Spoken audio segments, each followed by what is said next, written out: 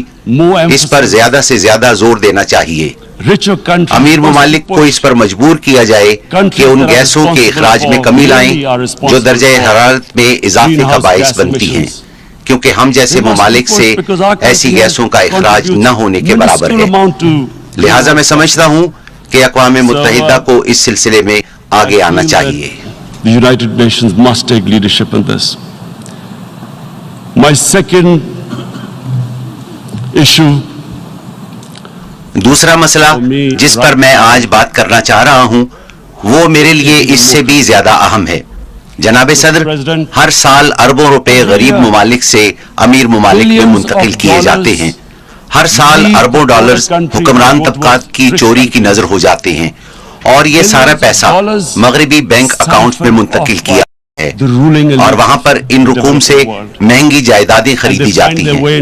جناب صدر، یہ عمل ترقی پذیر ممالک کو تباہ کر رہا ہے. اس سے غربت میں اضافہ ہو رہا ہے اور غریب ممالک قرضوں کے بوجھ تلے دب رہے ہیں اور اس سے غریب اور امیر لوگوں میں فرق مزید بڑھتا جا رہا ہے. The developing world. This is causing more poverty, debts. It's impoverishing the developing world. The difference between rich and poor countries is growing because of this. Money laundering, money laundering اس وجہ سے ہو رہی ہے کیونکہ غریب ممالک سے امیر ممالک میں ہونے والی منی لانڈرنگ کو ویسے نہیں سمجھا جاتا جیسے منشیات سے حاصل کیا گیا پیسہ یا دہشت گردی کی مالی معاونت کے لیے استعمال ہونے والی مالی وسائل پر دنیا کی نظر ہے. غریب ممالک کو جس طرح اپنے بااثر طبقات لوٹ رہے ہیں اس کو کوئی جرم تصور ہی نہیں کرتا. مجھے جب سال پہلے حکومت ملی تو اس سے پہلے والے 10 سالوں میں ہمارے ملک کے مجموعی قرضے میں 4 گنا اضافہ ہوا. جو قرضہ 60 سالوں میں لیا گیا تھا اس کا 4 گنا صرف 10 سالوں میں لیا گیا. charge of our government a year back. In the 10 years preceding that, our total debt went up 4 times. The debt we had accumulated in 60 years, just in 10 years it went up 4 times. As a result, the total revenue اس کے نتیجے میں ہم نے ایک سال میں جتنا tax اکٹھا کیا اس کا آدھا صرف قرضوں کی ادائیگی پر چلا گیا. اگر یہ حالات ہوں تو ہم انسانوں یعنی اپنے 22 کروڑ لوگوں پر پیسہ کیسے خرچ کریں گے؟ وجہ یہی تھی کہ ہمارے ملک کو حکمران طبقات نے بری طرح لوٹا تھا اور وہ بڑی آسانی سے یہ سارا پیسہ ملک سے باہر لے گئے. جناب صدر، جب اس لوٹے ہوئے پیسے سے بیرون ممالک میں خریدی گئی جائیدادوں کی نشاندہی کی گئی تو ہمیں یہ پیسہ واپس لانے میں بہت سی مشکلات کا سامنا کرنا پڑ رہا ہے. ہم یہ پیسہ واپس لا کر اپنے لوگوں پر خرچ کر سکتے ہیں مگر اس سلسلے میں بہت سی مشکلات درپیش ہیں. ایسے قوانین بنائے گئے ہیں جو ان مجرموں کو تحفظ فراہم کر رہے ہیں. But they are such, it's so difficult. The laws protecting these criminals. We do not have the sort of money. ہمارے پاس اتنے وسائل نہیں کہ ہم مہنگے ترین وکلا کی خدمات حاصل کر کے ان پر کروڑوں ڈالر خرچ کریں. اس لیے ہمیں امیر ممالک کی مدد کی ضرورت ہے. اور جناب صدر، یہ بہت اہم ہے. امیر ممالک میں پولیٹیکل ول ہونی چاہیے کہ وہ کسی کو ایسا نہ کرنے دیں. غریب ممالک انسانی ترقی جسے اقوام متحدہ SDG کا نام دیتی ہے پر پیسے کہاں سے خرچ کریں گے؟ لہٰذا امیر ممالک کو چاہیے کہ وہ اب اس بارے میں کچھ کریں. وہ ایسے اقدامات کریں کہ کرپٹ حکمرانوں کے لیے یہ ممکن ہی نہ رہے کہ وہ اپنے ملک کا پیسہ چوری کر کے بیرون ممالک جائیداد منتقل کریں.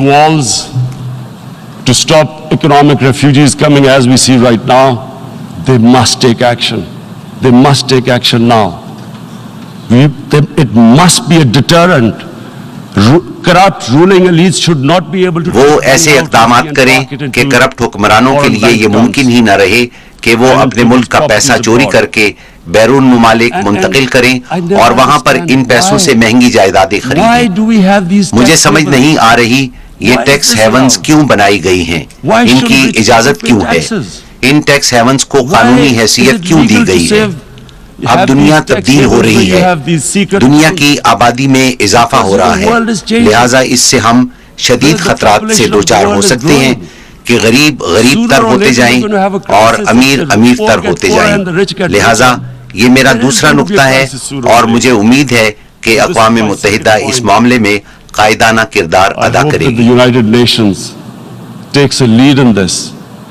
It involves the IMF, the World Bank, Asian Development Bank.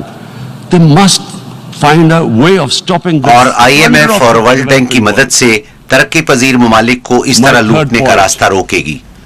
میرا تیسرا نقطہ نظر اسلاموفوبیا ہے۔ اس وقت دنیا میں تقریباً 1.30 ارب مسلمان آباد ہیں۔ مسلمان دیگر ممالک مثلاً یورپی یونین اور دوسرے ممالک میں اقلیتوں کی حیثیت سے آباد ہیں۔ 9/11 کے بعد اسلاموفوبیا میں خطرناک تیز رفتاری سے اضافہ ہوا ہے۔ انسانی برادریاں ایک ساتھ رہا کرتی ہیں، ان کو ایک دوسرے کو سمجھنا چاہیے، لیکن اسلاموفوبیا کی وجہ سے ہم ایک دوسرے سے دور ہوتے جا رہے ہیں۔ اگر مسلمان خواتین حجاب پہنتی ہیں تو کچھ ممالک میں اس کو بھی مسئلہ بنا دیا گیا ہے۔ حجاب کی حیثیت کیا ایک ہتھیار کی سی ہے؟ کچھ ممالک میں خواتین اپنے کپڑے اتار سکتی ہیں مگر وہ کپڑے پہن نہیں سکتی۔ یہ کیسے ہو سکتا ہے؟ یہ صرف اسلاموفوبیا کی وجہ سے ہوتا ہے۔ A woman can take off her clothes in countries, but she can't put on more clothes. How is this happening? Because of Islamophobia. And how did this Islamophobia start? After 9/11. And Islamophobia کا آغاز کیسے ہوا؟ اس کا آغاز 9/11 کے بعد ہوا۔ اور یہ کیوں ہوا؟ اس کا آغاز اس لیے ہوا کہ کچھ مغربی لیڈروں نے دہشت گردی کو اسلام سے جوڑا، اور اسلامی دہشت گردی، انتہا پسند اسلام جیسی اصطلاحیں استعمال کی گئیں۔ انتہا پسند اسلام ہے کیا؟ اسلام تو صرف ایک ہی ہے، اور وہ ہے محمد صلی اللہ علیہ وسلم کا اسلام، جس کی ہم پیروی کرتے ہیں۔ اس کے علاوہ اور کوئی اسلام نہیں ہے۔ آپ انتہا پسند اسلام جیسی اصطلاحوں سے مغربی ممالک کے لوگوں کو کیا پیغام دے رہے ہیں؟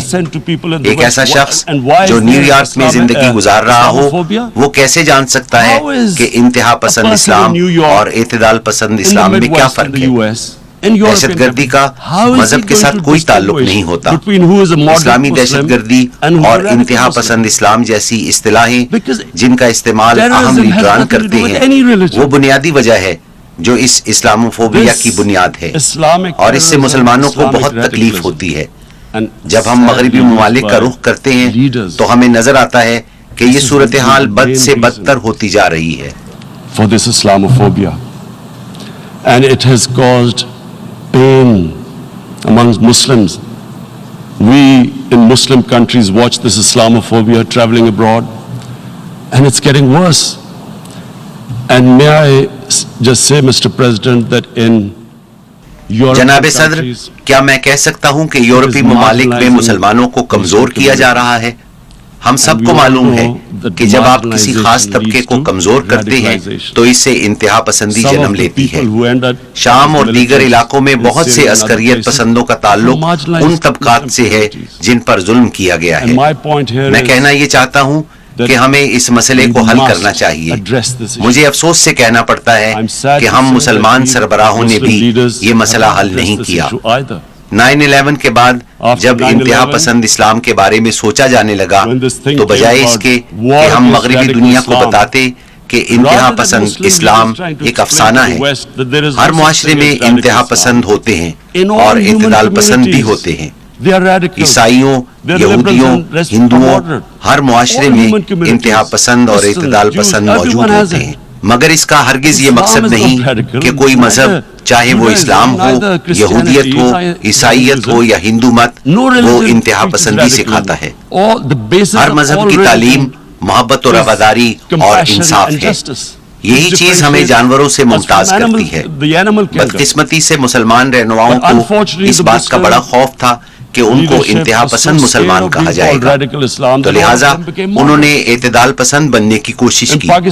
ہمارے ملک پاکستان میں بھی حکومت نے روشن خیالی جیسی اصطلاح ایجاد کی۔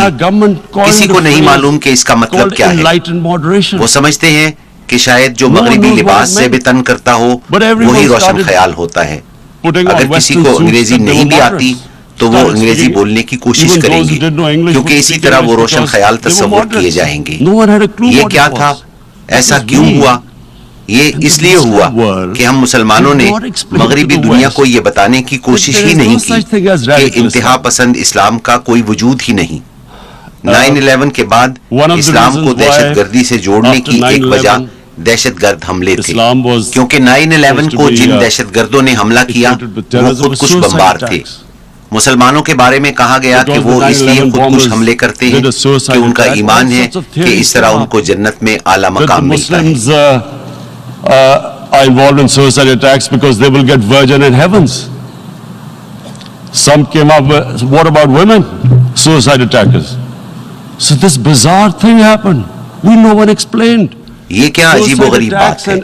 مسلمانوں کی جانب سے خودکش حملوں کو دہشت گردی کہا گیا، مگر کسی نے یہ تحقیق نہیں کی کہ 9/11 سے قبل دنیا کی تاریخ میں سب سے زیادہ خودکش حملے تامل ٹائیگرز نے کیے جو کہ ہندو تھے. مگر اسی بنیاد پر کسی نے ہندو مت کو دہشت گردی کا مذہب نہیں کہا، اور یہ صحیح بھی تھا کیونکہ ہندو مت کا دہشت گردی سے کوئی تعلق نہیں.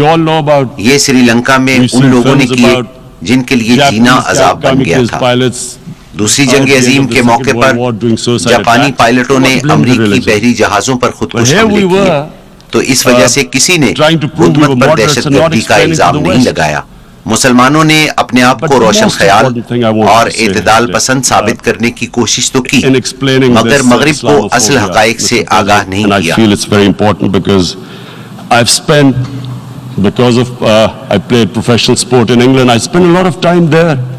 لہٰذا میں سمجھتا ہوں کہ اسلاموفوبیا پر مغرب کو بتانا بہت ضروری ہے، کیونکہ میں مغرب میں بہت سال رہا ہوں اور مجھے معلوم ہے کہ مغربی لوگ مذہب کو اس نظر سے نہیں دیکھتے جس نظر سے ہم مذہب کو دیکھتے ہیں. اور یہ کہ اسلام کے بارے میں ان کی غلط فہمی کیسے پیدا ہوئی. 1989 میں ایک کتاب شائع کی گئی جس میں ہمارے پیارے نبی صلی اللہ علیہ وسلم کی توہین کی گئی، جس سے مسلم دنیا میں رد عمل آیا. مغرب کو اس مسئلے کی سمجھ ہی نہیں آئی کیونکہ مغرب میں مذہب کو بالکل مختلف نقطۂ نگاہ سے دیکھا جاتا ہے. وہ ہماری طرح مذہب کو نہیں دیکھتے. اسلام کو عدم برداشت کا مذہب سمجھا گیا. یہ مسئلہ وہاں سے شروع ہوا اور پھر ہر 2-3 سال بعد کوئی اور سامنے آتا ہے اور ہمارے نبی صلی اللہ علیہ وسلم کی توہین کرتا ہے، جس پر مسلمان دنیا سے رد عمل آتا ہے، اور اس طرح اسلام کے بارے میں عدم برداشت کا تاثر پھیلتا جا رہا ہے. And Islam took a real beating 30 years ago. I still remember it became a watershed. And every 2 or 3 years, someone would malign our Prophet, peace be upon him. There would be a reaction by the Muslims. And again, it was Islam, an intolerant religion. Again this time,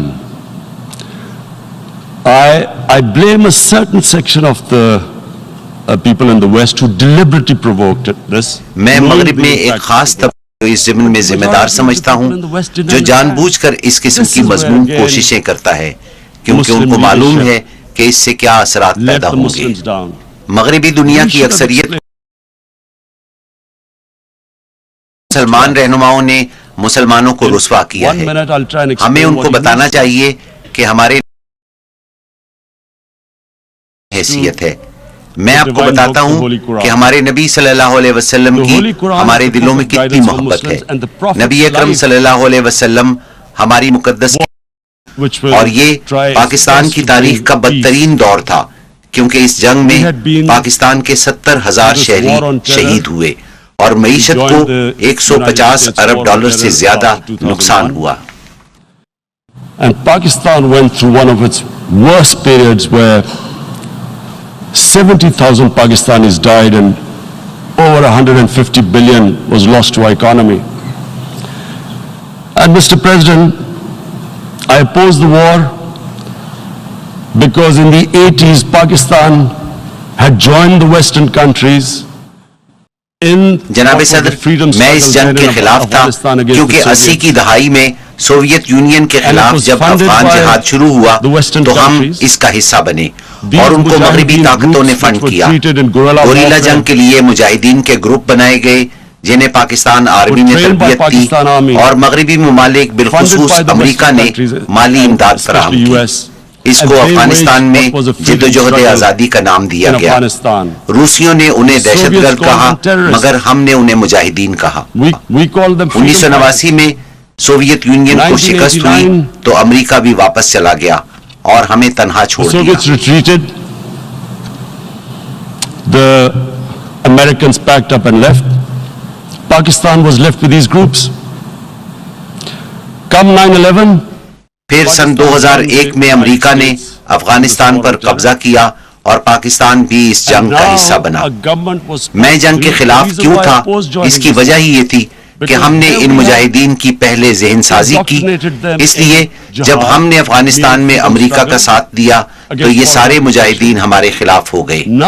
میں اپنی حکومت سے کہتا تھا کہ ہمیں غیر جانبدار رہنا چاہیے تھا کیونکہ غیر جانبدار حیثیت سے ہم ان کو کنٹرول کر سکتے ہیں، مگر جب ان کے خلاف جنگ کا حصہ بنے تو وہ ہمارے بھی دشمن بن گئے اور اس طرح ہم ایک خوفناک صورتحال سے دوچار ہوئے اور ہمارے 70,000 لوگ شہید ہوئے. یہ نقصان ہم نے ایک ایسی جنگ میں اٹھایا جس سے ہمارا کچھ لینا دینا نہیں تھا. You become collaborators and they will attack you, which is what happened. They turned against us. We went through a nightmare. 70,000 people killed in a war we had nothing to do with. No Pakistani was involved in 9/11. Taliban Afghanistan میں تھے، القاعدہ افغانستان میں تھی، ہمارا اس سے کیا تعلق تھا؟ مگر ہم نے 70,000 لوگ شہید کروائے. تو لہٰذا جب میں فیصلہ کیا کہ ان گروپس میں ہے ہم ختم کریں، اور یہ فیصلہ صرف ہم نے نہیں کیا بلکہ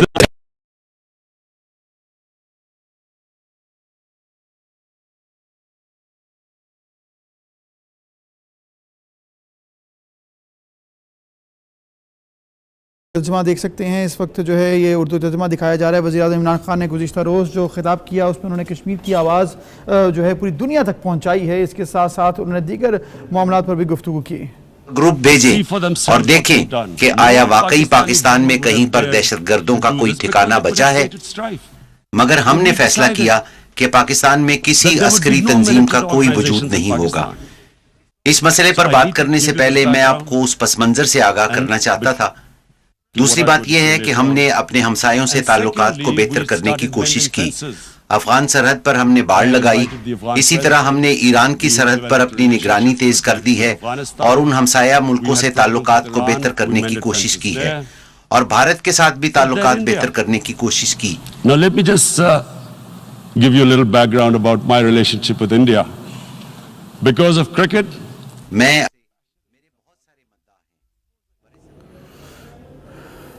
وزیر اعظم عمران خان کا خطاب اس وقت آپ ملاحظہ کر سکتے ہیں. اردو ترجمے کے ساتھ اس وقت جو ہے یہ خطاب دکھایا جا رہا ہے. بھرپور طریقے سے انہوں نے کشمیر کی آواز بنے اور پوری دنیا تک یہ آواز پہنچائی جس کے بعد عالمی دنیا جو ہے وہ بھی اس کو اب دیکھ رہی ہے. اور اس کے ساتھ ساتھ مسائل ہیں جیسے ماحولیاتی تبدیلی اور غربت. آئیں ہم مل کر اپنے مسائل باہمی تجارت سے حل کریں اور اعتماد کی بنیاد پر تعلقات قائم کریں. نریندر مودی نے مجھے بتایا کہ پاکستان سے دہشت گردی کے حملے ہوتے ہیں. میں نے ان سے کہا ہمیں بھی آپ کی طرف سے بلوچستان میں دہشت گردی کا سامنا ہے. کلبھوشن یادو نے جو جاسوسی کرتے ہوئے پکڑا گیا تسلیم کیا کہ وہ کراچی اور بلوچستان میں جاری دہشت گردی میں ملوث ہے. میں نے کہا آؤ اس سے آگے بڑھیں. ہماری اولین ترجیح ہمارے عوام ہونے چاہیے. دنیا میں سب سے زیادہ غریب برِ صغیر میں بستے ہیں. بدقسمتی سے اس میں کوئی پیش رفت نہیں ہوئی. Let's move forward. Our main priority should be our people. The highest number of poor people live in the Indian subcontinent. Unfortunately, didn't make any headways. Our foreign ministers were supposed to meet on this in the UNGA last year. ہمارے وزیر خارجہ کو اپنے بھارتی ہم منصب سے ملاقات کرنی تھی جو بھارت نے منسوخ کر دی. ہم نے سوچا بھارت میں انتخابات ہونے جا رہے ہیں. یہ ایک انتہائی قوم پرستانہ جماعت ہے اور وہ اس موقع پر پاکستان کے ساتھ خوشگوار تعلقات نہیں رکھنا چاہتی. ہم نے سوچا ٹھیک ہے ہم انتخابات تک انتظار کریں گے. اس دوران میں ایک 20 سالہ کشمیری لڑکے نے اپنے آپ کو بم باندھ کر ایک قافلے میں اڑا دیا جس کو اس کے باپ کے مطابق سیکیورٹی فورسز نے انتہا پسند بنایا تھا. اس کے فوری بعد بھارت نے پاکستان پر الزام عائد کیا. میں نے ٹیلی ویژن پر بھارتی عوام سے بات کی اور کہا اگر وہ ہمیں چھوٹا سا بھی ثبوت دے دے تو ہم فوری طور پر کارروائی کریں گے کیونکہ ان گروپس پر پابندی عائد کی ہوئی ہے. ہمیں ثبوت فراہم کرنے کے بجائے انہوں نے ہمارے ملک میں بمباری کے لیے جہاز بھیجے. ہم نے جوابی کارروائی کی, 2 جہاز مار گرائے اور ایک پائلٹ کو گرفتار کر لیا. ہم نے فوری طور پر پائلٹ کو واپس کر دیا اور یہ پیغام دیا کہ ہم کشیدگی میں اضافہ نہیں چاہتے. اس اقدام کو امن کا پیغام سمجھنے کی بجائے انہوں نے اپنی ساری انتخابی مہم اس بات پر مرکوز رکھی کہ انہوں نے پاکستان کو کیسا سبق سکھایا ہے اور 350 دہشت گردوں کو ہلاک کر دیا ہے جو کہ ایک سفید جھوٹ ہے. 350 terrorists, complete lie. They had just killed about 10 trees of ours. اس میں ہمارے صرف 10 درختوں کو نقصان پہنچا اور یہ بھی ہمارے لیے خاصا تکلیف دہ تھا. He then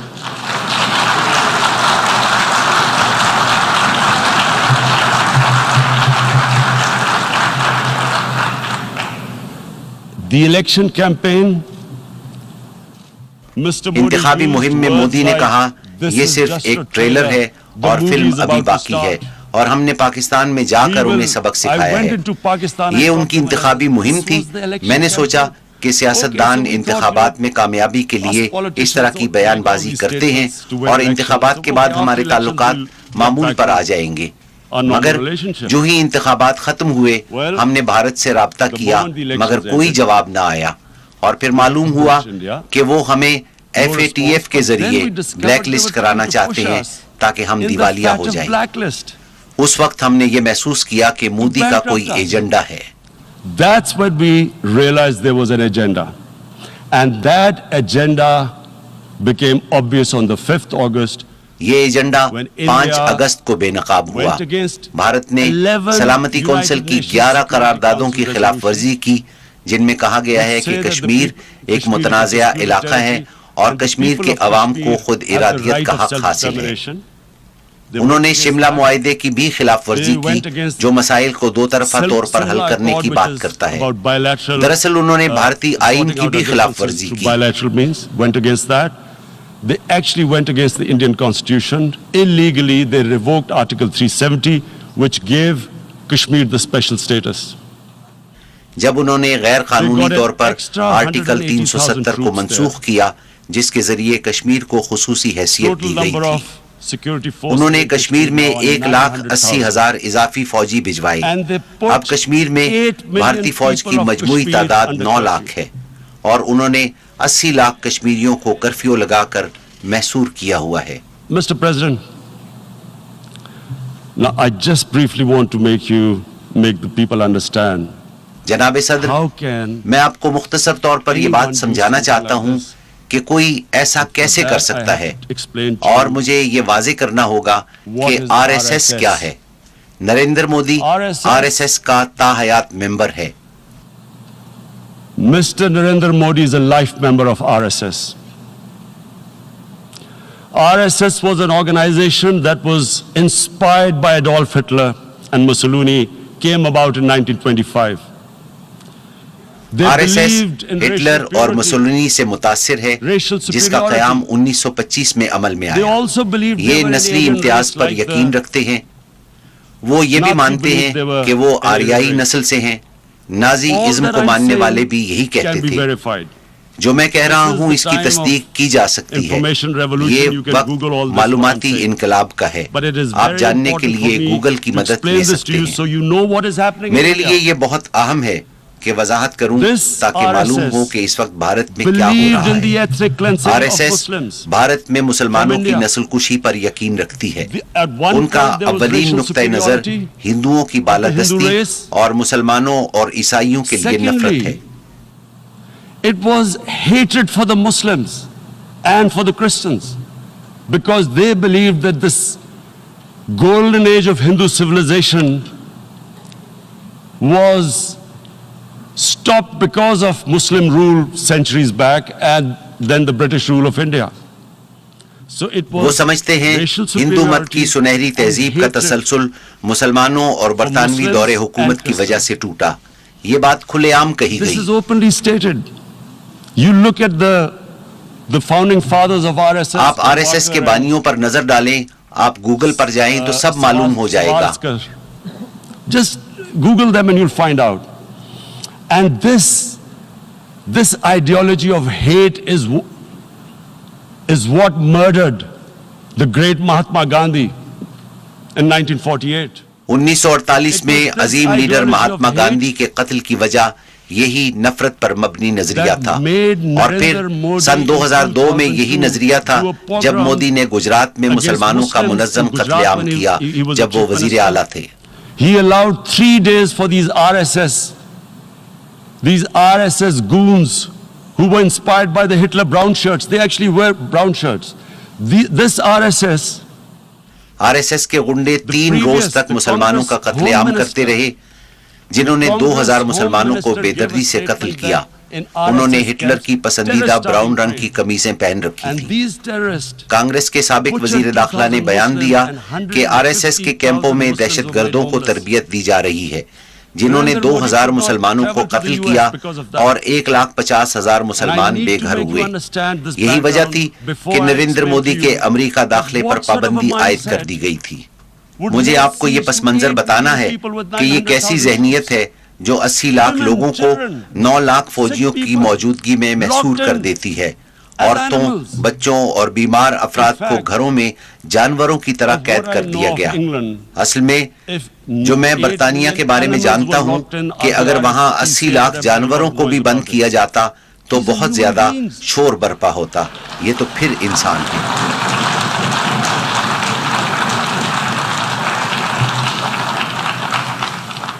And Mr. President, what comes جناب صدر, نسلی امتیاز سے تکبر جنم لیتا ہے اور ان کا آپس میں گہرا تعلق ہے. تکبر ہی افراد سے غلط اور ظالمانہ اقدام کرواتا ہے, جیسے کہ نریندر مودی نے کیا. یہ تکبر ہی ہے جس کی وجہ سے وہ اندھا ہو گیا ہے اور اسے نہیں معلوم کہ کرفیو اٹھنے کے بعد کیا ہوگا. کیا اس نے اس بارے میں سوچا؟ اس پر غور نہیں کیا گیا کہ وہ کرفیو اٹھانے کے بعد کیا کرے گا. From the fact that what is going to happen when the curfew is lifted? Has he thought about it? This hasn't been thought through. What is he going to do when he lifts the curfew?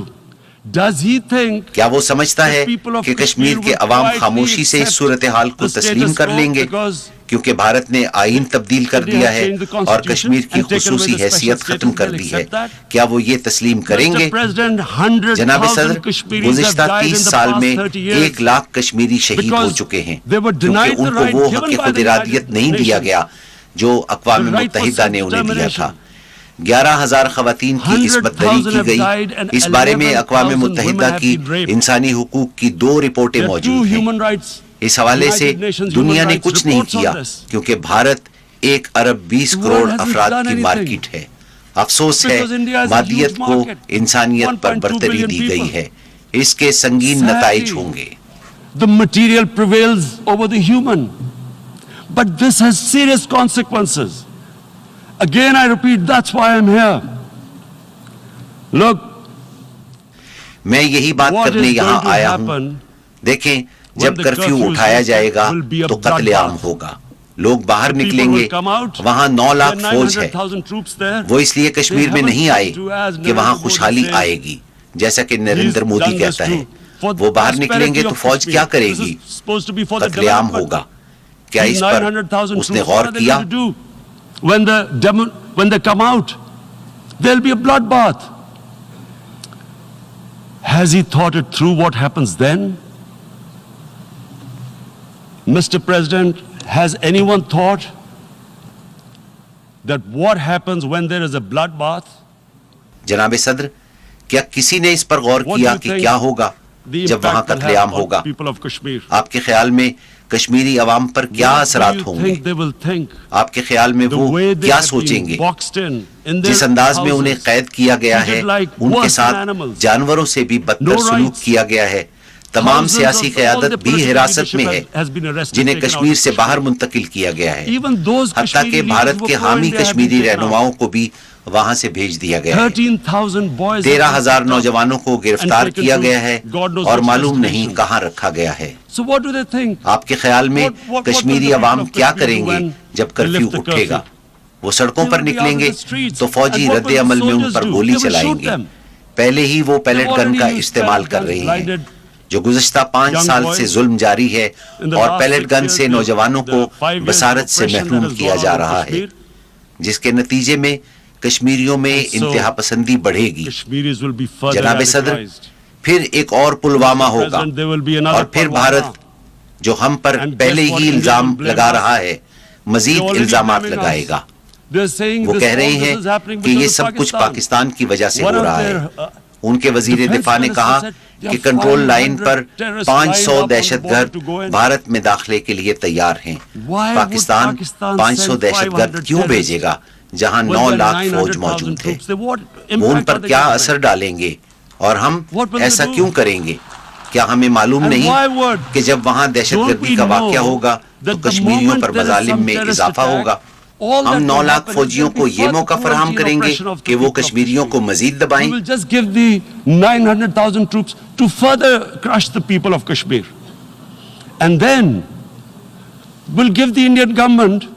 اور بھارتی حکومت کو بھی یہ موقع دیں گے کہ وہ پاکستان پر دہشت گردی کا الزام لگاتے ہوئے اسلامی دہشت گردی کا منترا دہرائے، جسے سنتے ہی ساری دنیا اپنا منہ پھیر لیتی ہے اور کوئی انسانی حقوق کی بات نہیں کرتا. اور آپ جو چاہیں وہ کریں. جو آج کشمیر میں ہو رہا ہے وہ اسلامی دہشت گردی کی رٹ لگاتے رہیں گے جو کہ وہ اب کر رہے ہیں. ہمیں اس سے کیا فائدہ ہوگا اور کشمیری عوام پر ظلم میں اضافہ ہوگا اور ہم یہ کیوں چاہیں گے؟ لیکن بھارت کے پاس کوئی اور بیانیہ نہیں. جب وہ کرفیو اٹھائیں گے جو بھی رد عمل آئے گا اس کا الزام پاکستان پر لگے گا. But there is no other narrative left for India. As when they lift the curfew, whatever happens, Pakistan will be blamed, and there is always a danger of another Pulwama. They will again. ایک اور پلوامہ کا خطرہ ہر وقت موجود ہے. ہو سکتا ہے وہ دوبارہ ہم پر حملہ کرے اور پھر وہی سلسلہ دوبارہ چل پڑے. اور نریندر مودی کیا سوچتا ہے کہ اس وقت بھارت میں 18 کروڑ مسلمان کیا سوچ رہے ہیں؟ کیا وہ یہ نہیں دیکھ رہے کہ کشمیریوں کے ساتھ وہاں کیا ہو رہا ہے؟ 55 دنوں سے وہ گھروں میں قید ہیں. کیا وہ نہیں دیکھ رہے؟ آپ نہیں سمجھتے کہ بھارت میں رہنے والے 18 کروڑ مسلمان کیا انتہا پسندی کی طرف مائل نہیں ہوں گے؟ اور جب وہ انتہا پسند بن جائیں گے تو پھر سارے بھارت میں ایسے ہی واقعات ہوں گے. ہم پر دوبارہ الزام لگے گا. Again we will be blamed. And I'm warning you right now, again we will be blamed. میں آپ کو خبردار کر رہا ہوں کہ ہم پر دوبارہ الزام لگے گا. جناب صدر، 1 ارب 30 کروڑ مسلمانوں کے بارے میں کیا خیال ہے جو سب دیکھ رہے ہیں؟ انہیں معلوم ہے کہ کشمیر میں ہندوؤں کے ساتھ نہیں بلکہ کشمیری مسلمانوں پر ظلم ہو رہا ہے. انہیں معلوم ہے کہ یہ سب کچھ ان کے مذہب کی وجہ سے ہے. آپ کیا سمجھتے ہیں کہ اگر 80 لاکھ کے بجائے محض 8,000 یہودیوں کے ساتھ یہ سلوک ہو تو وہ کیا سوچیں گے؟ یورپ کے لوگ کیا سوچیں گے؟ کسی کے ساتھ بھی ایسا ہو تو وہ کیا سوچے گا؟ کیا ہم کمتر مخلوق ہیں؟ کیا ہمیں اس سے تکلیف نہیں پہنچتی؟ اور پھر کیا ہوگا؟ 1 ارب 30 کروڑ مسلمانوں میں سے کچھ ہتھیار اٹھا لیں گے. Are we a children of a lesser God? Is it not going to cause us pain? And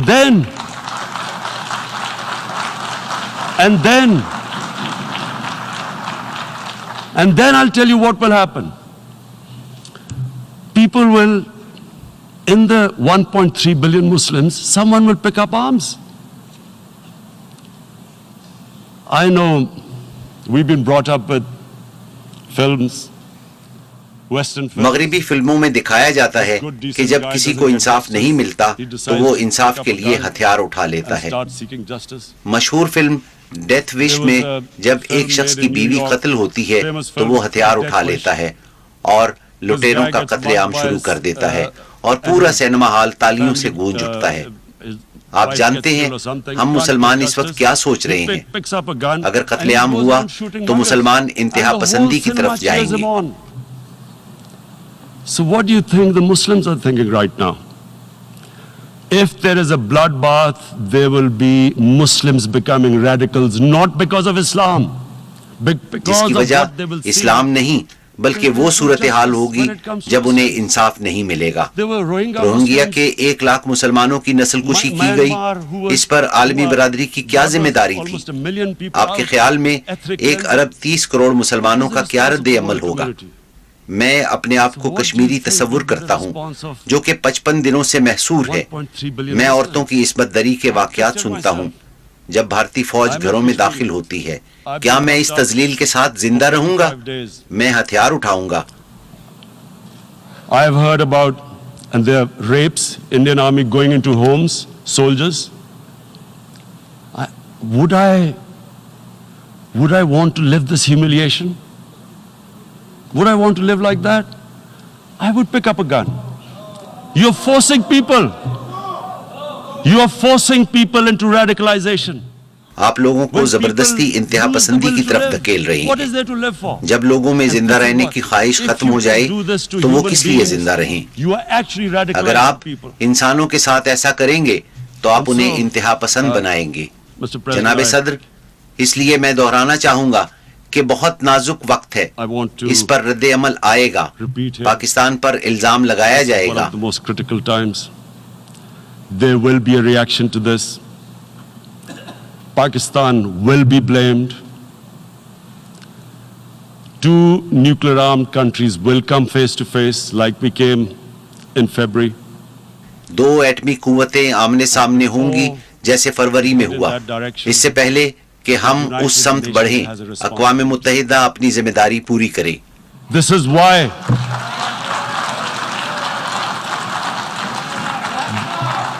is why the United Nations came into being. یہی وجہ ہے کہ 1945 میں اقوام متحدہ وجود میں آئی تھی. آپ کو اسے روکنا ہوگا. میں سمجھتا ہوں کہ ہم 1939 میں واپس چلے گئے ہیں جب جرمنی نے چیکوسلواکیہ پر قبضہ کر لیا تھا. عالمی برادری کیا کرے گی؟ کیا یہ 1 ارب 20 کروڑ عوام کی مارکیٹ کو خوش رکھے گی یا انصاف انسانیت کے ساتھ کھڑی ہوگی؟ A market of 1.2 billion, or is it going to stand up for justice and humanity?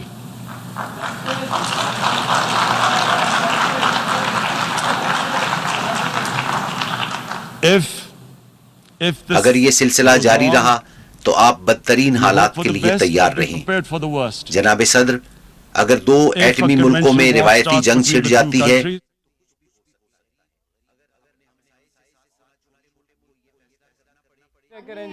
Audio check کریں جی. ہیلو یار خان صاحب کو کاٹ دیا آپ نے. ہاں جی سر آ رہی ہے.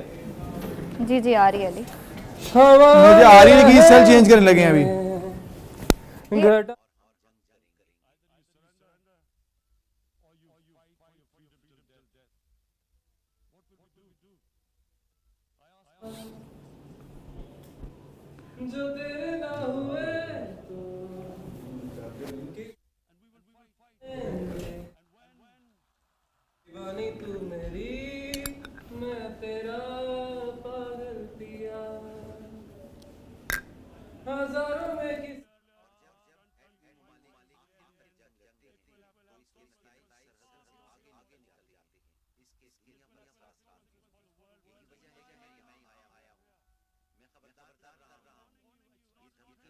خوف اور پریشانی ہے.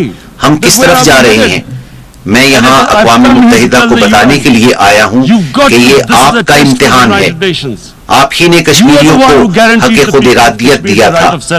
وہ اس پر عمل درآمد نہ ہونے کی وجہ سے مشکلات میں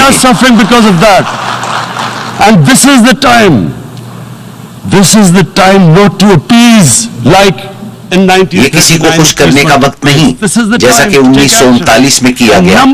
یہ فوری کارروائی کا وقت ہے. پہلا اقدام یہ کہ بھارت ہر صورت غیر انسانی کرفیو کا خاتمہ کرے جو کہ 55 دنوں سے جاری ہے.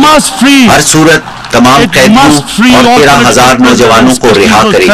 والدین کو معلوم نہیں ان کے بچے کہاں ہیں. اور پھر عالمی برادری ہر صورت کشمیریوں کو ان کا حق خود ارادیت دلوائے. شکریہ. Must give the people of Kashmir the right of self-determination. Thank you.